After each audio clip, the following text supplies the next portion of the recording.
एक दिन इंद्र बड़े अहंकार से अपने सिंहासन पर बैठे थे और बहुत से देवता, ऋषि, गंधर्व, किन्नर आदि सभा में उपस्थित थे। जिस समय बृहस्पति जी वहां पर आए तो सब के सब उनके सम्मान के लिए खड़े हो गए, परंतु इंद्र गर्व के मारे खड़ा न हुआ। यद्यपि वह सदैव उनका आदर किया करता था। बृहस्पति जी अपना अनादर समझते हुए वहां से उठकर चले गए। तब इंद्र को बड़ा शोक हुआ कि देखो, मैंने गुरुजी का अनादर कर दिया, मुझसे बड़ी भारी भूल हो गई। गुरुजी के आशीर्वाद से ही मुझको यह वैभव मिला, उनके क्रोध से यह सब नष्ट हो जाएगा, इसलिए उनके पास जाकर उनसे क्षमा मांगनी चाहिए, जिससे उनका क्रोध शांत हो जाए और मेरा कल्याण हो। ऐसा विचार कर इंद्र उनके स्थान पर गए। जब बृहस्पति जी ने अपने योग बल से यह जान लिया कि इंद्र क्षमा मांगने के लिए वहां आ रहा है, तब क्रोधवश उससे भेंट करना उचित न समझकर वे अंतर्ध्यान हो गए। जब इंद्र ने बृहस्पति जी को घर में न देखा तब निराश होकर लौट आए। जब दैत्यों की राजा वृषवर्मा को यह समाचार विदित हुआ तो उसने अपने गुरु शुक्राचार्य की आज्ञा से इंद्रपुरी को चारों तरफ से घेर लिया। गुरु की कृपा न होने के कारण देवता हारने व मार खाने लगे। तब उन्होंने ब्रह्मा जी को विनय पूर्वक सब वृतांत सुनाया और कहा, महाराज, दैत्यों से किसी प्रकार बचाइए। तब ब्रह्मा जी कहने लगे कि तुमने बड़ा अपराध किया है, जो गुरुदेव को क्रोधित कर दिया।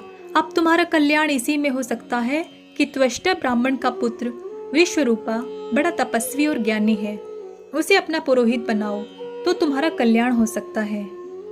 यह वचन सुनते ही इंद्र त्वष्टा के पास गए और बड़े विनीत भाव से त्वष्टा से कहने लगे, आप हमारे पुरोहित बनने की कृपा करें, जिससे हमारा कल्याण हो।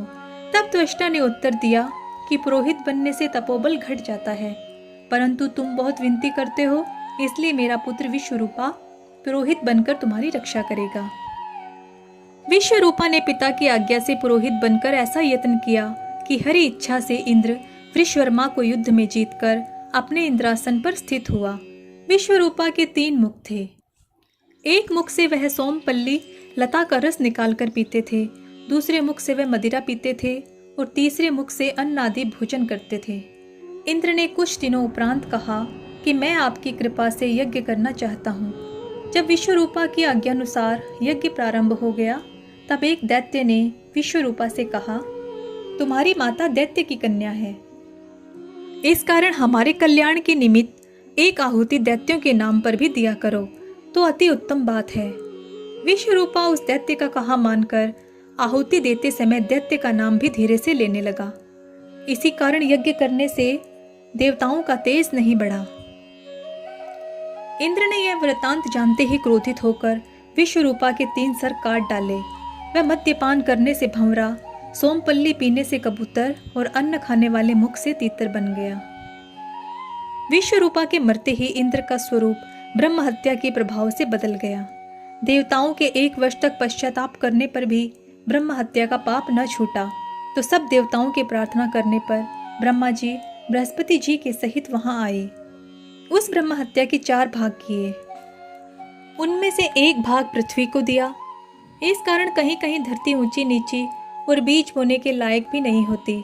साथ ही ब्रह्मा जी ने यह वरदान दिया कि जहां पृथ्वी में गड्ढा होगा कुछ समय पाकर स्वयं भर जाएगा।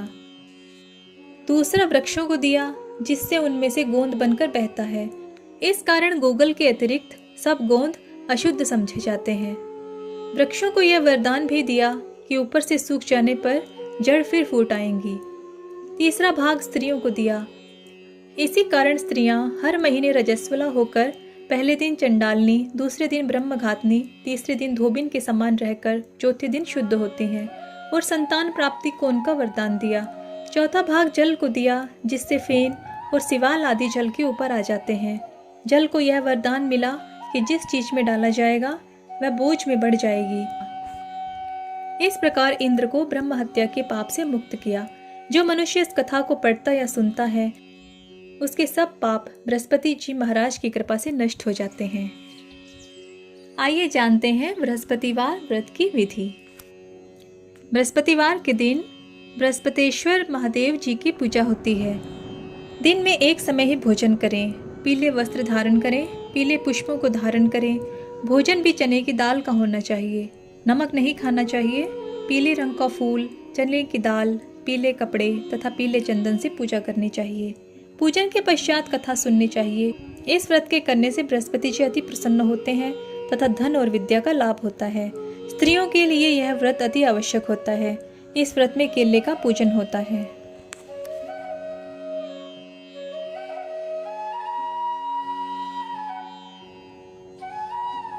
किसी गांव में एक साहूकार रहता था, जिसके घर में अन्न, वस्त्र और धन की कोई कमी नहीं थी, परंतु उसकी स्त्री बहुत ही कृपण थी।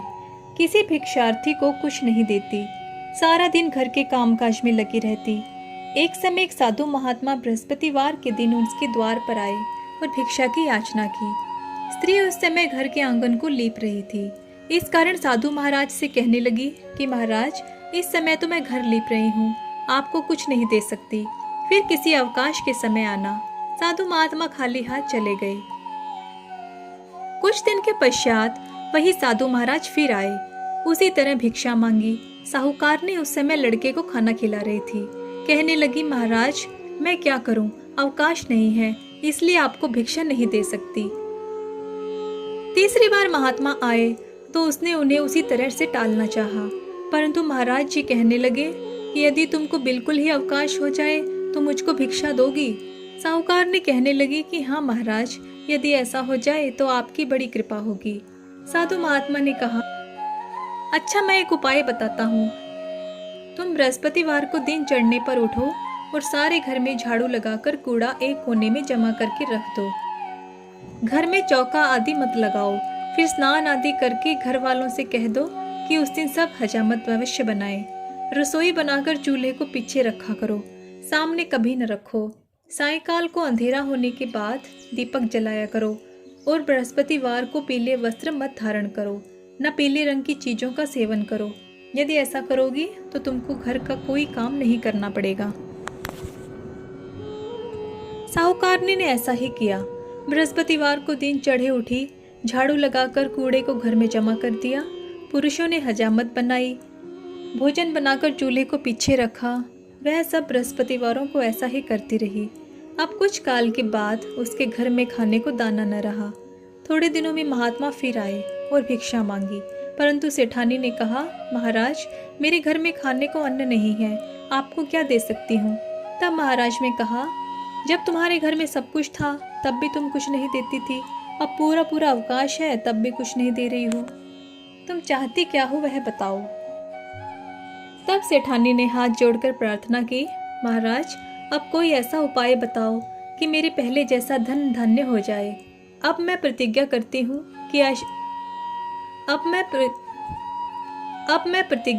हूँ कि अवश्यमेव आप जैसा कहेंगे वैसा ही करूँगी। तब महात्मा ने कहा, बृहस्पतिवार को प्रातःकाल उठकर स्नान आदि से निवृत्त हो, घर को गऊ के गोबर से लीपो तथा घर के पुरुष हजामत न बनवाएं। भूखों को अन्न जल देती रहा करो। ठीक सायंकाल दीपक जलाओ। यदि ऐसा करोगी तो तुम्हारे सब मनोकामनाएं भगवान बृहस्पति जी की कृपा से पूर्ण होंगी। सेठानी ने ऐसा ही किया। उसके घर में धन धान्य वैसा ही हो गया जैसा कि पहले था। इस प्रकार भगवान बृहस्पति जी की कृपा से वह अनेक प्रकार के सुख भोग कर दीर्घकाल तक जीवित रही।